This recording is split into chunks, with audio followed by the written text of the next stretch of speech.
Chapter 1. The Outcast of HFY. The twin moons of HFY bathed the great floating islands in a pale, spectral glow.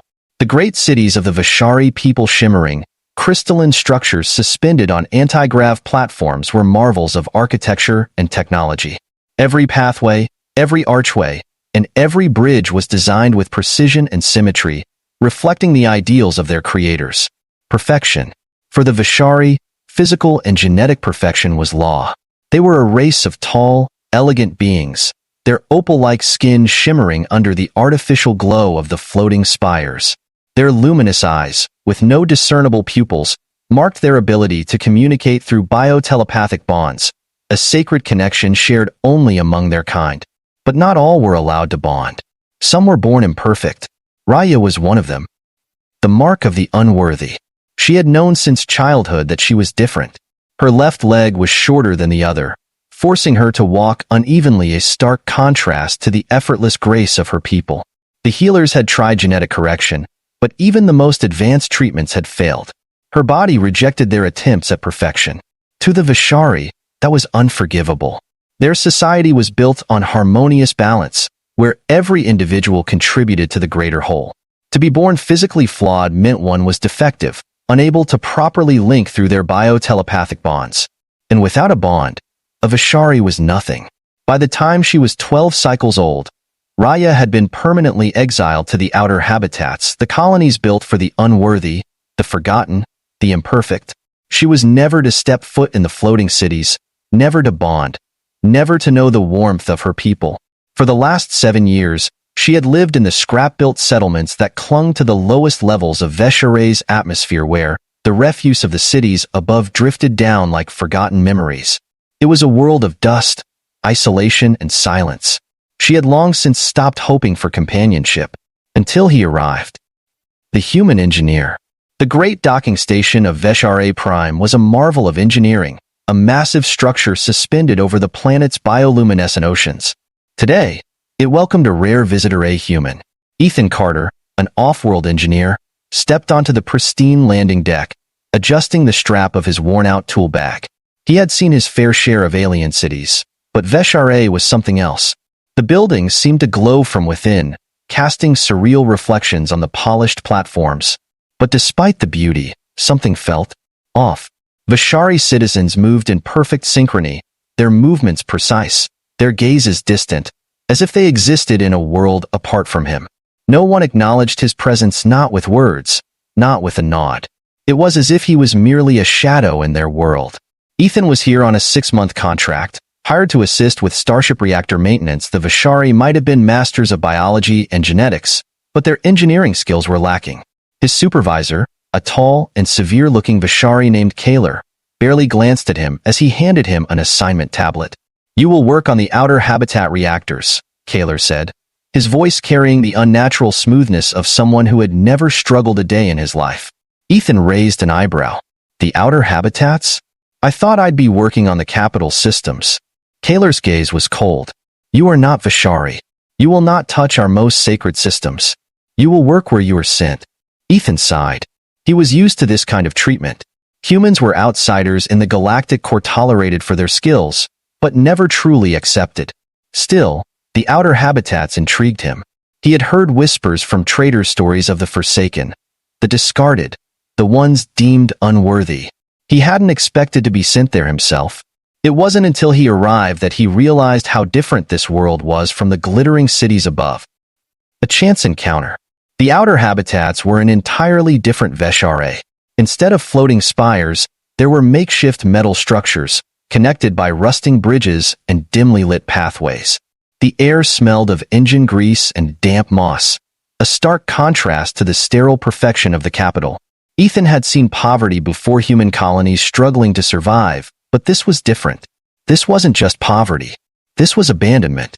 As he walked through the settlement, he noticed figures in the shadows, watching him silently. These were HFY, but not like the ones in the capital. Their robes were tattered, their eyes dimmer, their bodies carrying subtle imperfections, a missing limb, a slightly asymmetrical face, a posture that wasn't quite perfect. Then, he saw her. She sat on the edge of a broken bridge, overlooking the misty expanse below, her long silver hair tied loosely behind her. She wore simple, worn-out clothing, her skin shimmering faintly under the dull lights of the outer habitats. But what caught Ethan's attention was the way she moved, a distinct, uneven gait as she shifted her weight, favoring her shorter leg. A Vishari with a physical imperfection. That was something he had never seen before. Curious, he took a step forward. "Hey, you all right?" She stiffened. No one ever spoke to her. Slowly, she turned to face him, her golden eyes widening slightly as she took in the sight of a human standing before her. For a long moment, she said nothing. Then, finally, in a voice so soft it almost disappeared in the wind, she whispered, "Why are you talking to me?" A connection begins. Ethan frowned at her response. Why wouldn't I? She stared at him as if he had just spoken an impossible truth. For as long as she had lived, no one had ever willingly spoken to her. No one had ever looked her in the eye without disgust or pity. But this human, he didn't turn away. He wasn't repulsed. He was simply curious. And in that moment, something shifted. A flicker of hope, buried deep beneath years of loneliness, stirred inside her. For the first time in her life, someone had seen her, and she didn't feel so alone anymore. Chapter 2. A Bond Against All Odds. The outer habitats were nothing like the pristine cities above, and Ethan Carter was quickly realizing just how much the Vishari elite wanted to forget this place even existed. The buildings were cobbled together from discarded materials, their structures asymmetrical and crude, a stark contrast to the impossibly sleek architecture of the floating spires. And the people? They moved like ghosts, avoiding his gaze, their faces turned away as if acknowledging his presence might bring them shame. It wasn't just that they were poor, it was that they had been abandoned. They were the imperfect. And the girl he had just met? She was their outcast among outcasts. A conversation that shouldn't have happened. Raya had never spoken to an outsider before, especially not a human. She wasn't sure if she was more curious or terrified. His presence was like a ripple in still water, unnatural, disruptive. Everything in the outer habitats was built on silence, on being unseen. The moment she spoke to him, she had broken the only rule she had ever lived by. Yet, for some reason, she didn't turn away. "Why are you talking to me?" she repeated, still not believing he was standing there. Ethan tilted his head slightly, as if the question itself confused him. "Why wouldn't I?" Raya blinked. The simplicity of his words unsettled her. No one had ever spoken to her like that before. No hesitation, no disgust, just curiosity. She felt her heart pound in her chest. She started, but stopped herself. She didn't know what to say. Ethan sat down on a nearby rusted metal crate, adjusting the strap on his tool bag. "You live here? In this part of the city?" She hesitated before nodding. "What about your people? The ones up there?" He motioned toward the glowing floating spires above, where the true Vishari lived. Her fingers clenched at her sides. "I am not one of them." The weight of those words hung between them. She expected him to react like everyone else, to accept it, to look at her with the same pity or contempt the others did. But he didn't. Instead, Ethan simply leaned forward, resting his elbows on his knees. "That's a load of crap." Raya's eyes widened in shock. Did he just challenge the truth that had defined her entire existence? The unthinkable offer. Ethan could see it in her expression. She had given up long ago. He didn't know much about Vishari culture, but he had seen enough oppression in the galaxy to recognize it when he saw it. The way she carried herself, the way she shrank when she spoke, the way her gaze never quite met his. She had been conditioned to accept that she was lesser. And Ethan? He had never been one to let people believe they were worthless. "You fix things, don't you?" he asked suddenly. Raya frowned, caught off guard. "What?" "The tools. The parts. Your hands have grease on them. You're an engineer." Her fingers instinctively curled. She had spent years scavenging and repairing abandoned machinery to survive. It was the only thing she was good at, the only thing she could still control. "So," she muttered, unsure where he was going with this.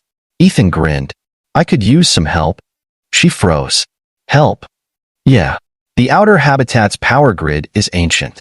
I'm supposed to repair it, but I don't know the full layout yet. You live here. You know the systems. I could use someone who knows how these things work." She stared at him, utterly confused. No one has ever asked me to help. His grin softened. Then they're idiots. Silence stretched between them. Raya wasn't sure how to respond. This was dangerous. Speaking to him was dangerous. Accepting his offer was suicidal. If the Vishari authorities saw her working with an offworlder, they would punish her.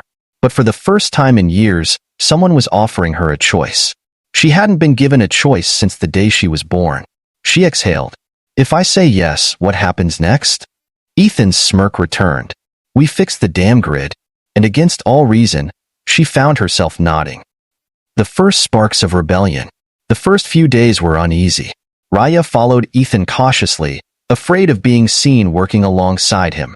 But the outer habitats were largely ignored by the Vishari above. No one cared what happened in the slums. At first, she kept her distance, only offering technical advice while Ethan did the heavy lifting. But soon, she couldn't help herself. She found herself tinkering with the damaged systems, her fingers working on frayed circuits and broken relays, fixing things faster than Ethan ever could. You're better at this than I am, Ethan admitted. Watching her work, she shot him a narrowed gaze. You're the engineer. Shouldn't you know how to do this already? He shrugged. I know my way around tech, but you've been keeping this place running for how long? She hesitated. Since I was 12. Ethan let out a low whistle. Damn, and they call you useless? She flinched at the word. She had heard it too many times. But for the first time, it didn't feel like an insult. It felt like a challenge to prove everyone wrong. The backlash begins. But the outer habitats weren't completely blind to their partnership. Rumors spread quickly. An outcast working with an offworlder? It was unheard of. At first, it was just whispers. Then came the glances, the murmurs of disapproval. Soon, some of the outer habitat dwellers started avoiding Raya altogether, as if being near her would bring trouble. And trouble came sooner than expected. One evening, as she was returning to her small makeshift shelter, she was stopped by two figures in dark robes. Their faces were hidden, but she knew them by their stiff posture and flawless movement. They were from the floating cities. The elites had noticed her. One of them stepped forward. You have been seen with the outsider. This cannot continue. Raya's throat tightened. He just needed help with the repairs. That's all. The taller figure tilted their head. And yet, you are beginning to believe you are more than what you are. That is dangerous. You are imperfect. You will never be one of us. Do not forget your place. Raya fought the urge to tremble. She thought of Ethan, of how he had never looked at her like she was broken. For the first time in her life, she felt anger instead of fear. She met their gaze. Maybe it's you who should question your place. The silence that followed was heavy. The figures didn't respond, but she knew this was just the beginning. Her defiance had been noticed. And now, there would be consequences. Chapter 3. Defiance has a cost. The Vishari elites had taken notice. Raya had spent her life being ignored, discarded, unseen, but now, after defying them, she could feel their eyes on her. The air in the outer habitats had changed. It had gone from indifference to hostility, the people watching her with a mix of fear and resentment. Her partnership with Ethan Carter had disrupted the delicate balance of their world. It had forced them to acknowledge something they refused to believe, that an outcast could be worth something, and the elites would not let that stand. The first warning. Ethan was adjusting a power converter inside the failing outer habitat generator when he saw Raya storm into the workshop, her face pale, her fists clenched. We have a problem, she said, her voice tight. Ethan put down his tools, wiping engine grease off his hands. Yeah? What kind of problem? She hesitated, then threw something onto the table. It was a thin metallic badge, the insignia of the Vishari enforcers engraved in the center. Ethan's stomach tightened. They came to you, he asked. Raya nodded stiffly. Last night, they cornered me near my shelter. They told me to stay away from you. That working with an outsider was unnatural. Ethan let out a slow breath. He had dealt with corrupt systems before, but this was different. And what did you tell them? He asked. Raya crossed her arms, her golden eyes burning. I told them to go to hell. A grin tugged at Ethan's lips, despite the situation. That probably didn't help. No, it didn't, she muttered, rubbing her temples. They're going to make my life hell for this. The outer habitat leaders are already shunning me. They're afraid that if I don't stop, they'll be punished too. Ethan leaned back against the table, considering. So what do you want to do? He asked. Raya blinked. What? I mean, we can stop right now. I'll handle the repairs on my own, and you can go back to your life. I won't blame you. I don't want you to get hurt over this. Raya stared at him for a long moment. Then, she laughed quietly. Go back to what? She said bitterly. I don't have a life here. They don't even speak to me. I've spent my whole existence being nothing to them. At least now, I'm something. Her gaze lifted, determination replacing her fear. I want to keep helping, no matter what it costs. Ethan studied her, then nodded. All right, then we fight back. The retaliation begins. The next morning, the power grid malfunctioned. Not because of Ethan's repairs, he had triple-checked his work, but because someone had sabotaged the outer habitat's infrastructure. Entire sections of the district lost electricity overnight.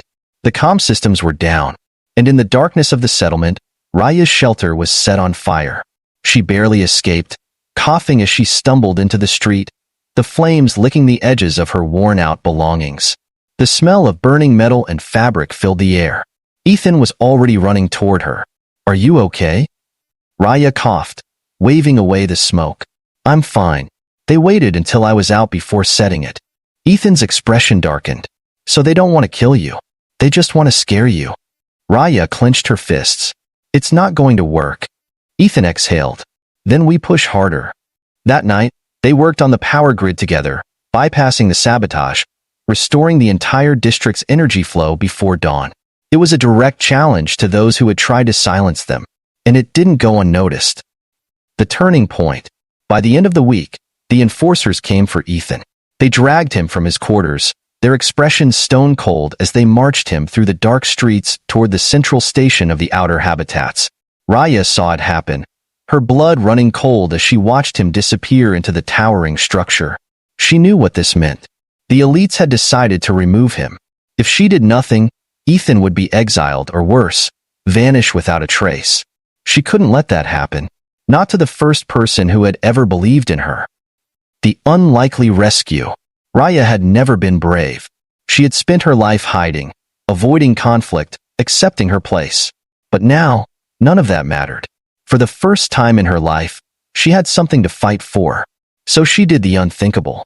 She walked straight into the enforcer headquarters, demanding an audience with the local authority. The guards sneered at her, their expressions filled with disgust. An outcast has no right to demand anything, one of them spat. Raya lifted her chin.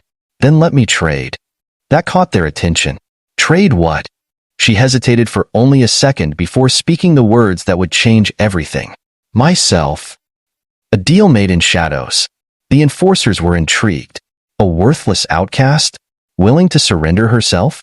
They dragged her into a dimly lit office, where a Vishari official, a tall, perfectly symmetrical figure with ice-blue skin and piercing white eyes sat behind an ornate desk.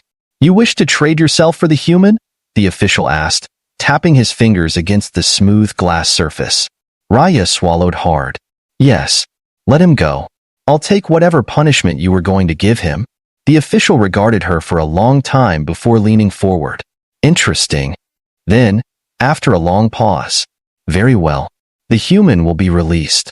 But in exchange, you will never leave the outer habitats again.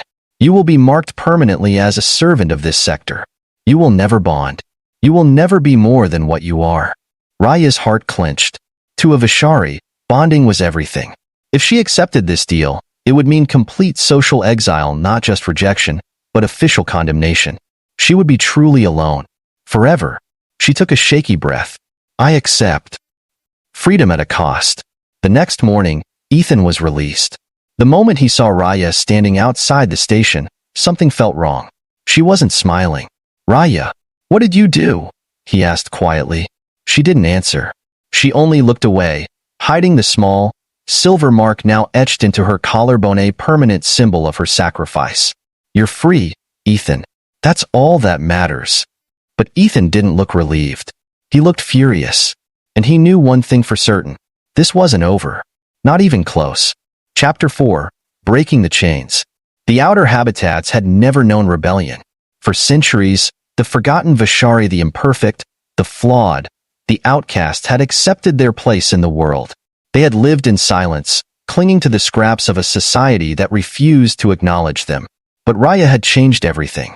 Her act of defiance, bargaining herself for Ethan's freedom, had been the spark that ignited something new, something dangerous.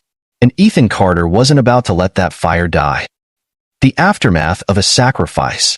Ethan stood outside the Enforcer station, staring at Raya with a mixture of shock and fury. "You gave yourself up for me?" His voice was dangerously quiet. Raya refused to meet his eyes. Instead, she clutched the edge of her cloak, pulling it up slightly to hide the silver insignia, now permanently etched onto her collarbone, the mark of absolute servitude. A brand. A punishment. A scar that could never be erased. "You would have been exiled, or worse, Ethan," she murmured, her voice barely above a whisper. "This was the only way." Ethan shook his head, his jaw clenched. "The only way? You call this freedom?" She stiffened. "I saved you. That's enough." But it wasn't enough. Not for him. The first signs of rebellion. That night, Raya returned to her shelter, or what was left of it. The walls were still charred from the fire, the smell of burnt metal lingering in the air. The enforcers had made sure she had nothing left. No place to sleep. No place to hide. She was now a servant of the outer habitats, forced to work the lowest, most grueling jobs. She would live under strict control, never allowed to speak back, never allowed to leave. It was supposed to break her, and for a moment, she almost let it, until she heard the knock at her door. She turned, half expecting another enforcer, but instead, she saw Ethan, standing in the dim glow of the settlement's flickering streetlights. He had that look in his eyes, that stubborn, reckless, human look that made her heart tighten in her chest. "Come with me," he said. She frowned. "Ethan dash, I'm not leaving you like this." She sighed. "What choice do I have? I can't fight them. I've already lost." Ethan took a step forward. "Then let's stop playing by their rules." Raya blinked. "What do you mean?" He grinned, but there was something dangerous in it this time. "It's time we stopped fixing their broken world and started breaking it instead." The plan. Ethan had always been good with machines. But Vishari technology? It was built on genetic encryption, coded to reject anything that wasn't deemed perfect enough to use it, which meant Raya had never been allowed near it. But Ethan? He was an outsider, unbound by their laws, untouched by their rigid caste system. And as a human, he wasn't considered a threat. That was their first mistake. The second? Assuming Raya had nothing left to lose. Together, they devised a Plan A way to disrupt the very core of the Vishari elite's rule. If the floating cities above were perfect, untouchable, then they would make them fall. The fall of the floating cities. The Vishari elite's entire infrastructure relied on energy conduits built deep within the outer habitats. For centuries, the outcasts had been forced to maintain the power systems that kept the cities floating, enslaved by the very technology that allowed their oppressors to live above them. Ethan and Raya knew the weakness in that design. With Ethan's knowledge of engineering and Raya's understanding of the city's buried systems, they worked in secret, mapping out a plan to sever the conduits that kept the cities afloat. Not to destroy them, but to remind the elites of what they had built their empire on the backs of those they had discarded. The night of the blackout, everything changed. The night everything changed. Ethan and Raya worked fast, moving through the underground tunnels, bypassing security systems, rewiring the conduits in ways the Vishari had never imagined. And then, the lights above flickered, the sky shook, and for the first time in centuries, the floating cities trembled. Not enough to fall, not enough to destroy, but enough to make them afraid, enough to force them to see the people below. The reckoning. The moment the power surge hit, the enforcers came down in force. They flooded the outer habitats, demanding answers, searching for those responsible. But something had changed. For the first time, the outcasts didn't bow their heads. They stood together. Because in that moment, they saw what Raya and Ethan had always known, that the elites needed them. And without them, their perfect world would collapse. The last stand. Raya stood at the center of the outer habitat square, surrounded by the people who had once ignored her existence. The head of the Vishari High Council had come down personally, his expression a mix of anger and unease. "You dare challenge the balance of our world," he spat. Raya lifted her chin. No, I'm reminding you that we are part of it. Silence fell. The outcast, the forgotten, the imperfect, the rejected stood behind her. And for the first time in Vishari history, the elites had no choice but to listen. The future they chose. It didn't happen overnight. The Vishari elite did not surrender easily. But the power had shifted. The outer habitats were no longer silent. Raya was no longer an outcast. She was a leader. Ethan? He stayed. Because for all the galaxies he had traveled, all the places he had been, he had finally found a world worth fighting for. A home. And for the first time in her life, so had she. Epilogue. A bond that could not be broken. Months later, as the first true bridge between the outer habitats and the floating cities was being built, Ethan stood next to Raya, watching the construction unfold. She glanced at him, her golden eyes reflecting the light of the rising sun. You never left. Ethan smirked. I don't run from good fights. She let out a soft laugh, something lighter than before. For the first time in her life, she wasn't alone, and neither was he. Together, they had changed a world. And they weren't done yet.